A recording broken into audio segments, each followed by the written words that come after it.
আমি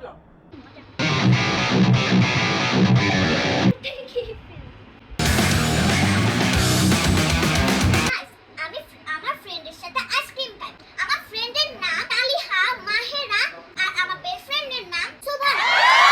আমি স্কুলে যাই, মাঝে মাঝে আমার ফ্রেন্ডের সাথে আইসক্রিম খাই।